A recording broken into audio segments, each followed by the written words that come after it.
The forest ranger received no emergency cases from the morgue. The morgue was the only place in this hospital where no urgent cases ever occurred, as a senior hospital employee once told me during my first shift.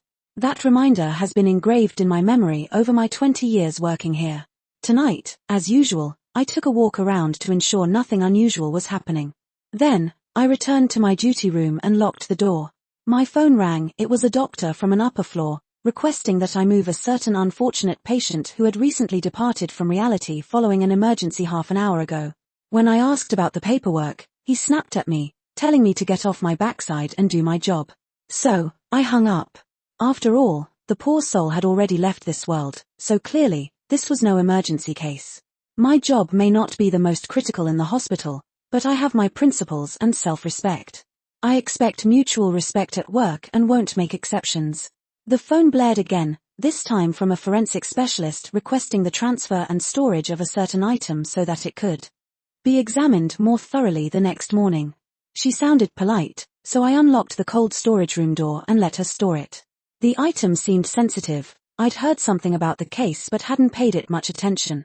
Once it was safely in freezer 3, row D, we signed the paperwork, and I securely closed the freezer door. The phone rang yet again.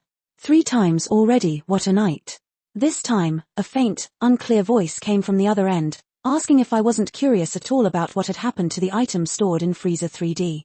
No, not at all, I replied and hung up. This job has no room for curiosity. It only brings trouble.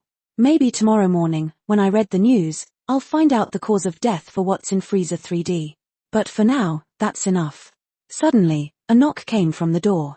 I glanced at the security camera monitor and saw no one. And no, there was no way I'd get up to check who was knocking on that front door. After all, supernatural entities aren't emergencies either. Right then, a loud thud came from the other side of the wall. I checked each camera feed carefully. The other freezer doors were slightly ajar. And, well, they were crawling out. Some were growling angrily, others letting out piercing shrieks, using their decaying bodies to push open the doors, desperate to escape the cold storage room. Good luck with that. I laughed cynically. Their fluids and body parts scattered all over the room, making quite a mess. Looks like tomorrow morning's team and the experts will have a thrilling day ahead.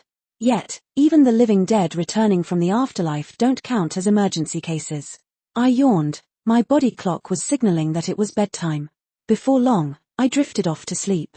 When I woke to the sound of my alarm, it was already 7 a.m. By then, the morning team had arrived, all dressed in special protective suits, some even carrying restraints. They stepped in, swiftly restraining the lifeless figures with exceptional skill, hauling them onto the autopsy tables. Watching them work stirred a sense of excitement in me. I always tell my colleagues, if the apocalypse ever happens, I'd want to be part of the emergency response team. But for now, I'm just a night shift worker, so I'll focus on doing my job well. The morning team arrived at 8 a.m., and I showed them the security footage. Scene by scene, it was clear the experts were still quite busy. So, we decided to go for coffee. I quickly jotted down the events of the night in my report book, concluding it with one final line: no emergencies reported from the morgue.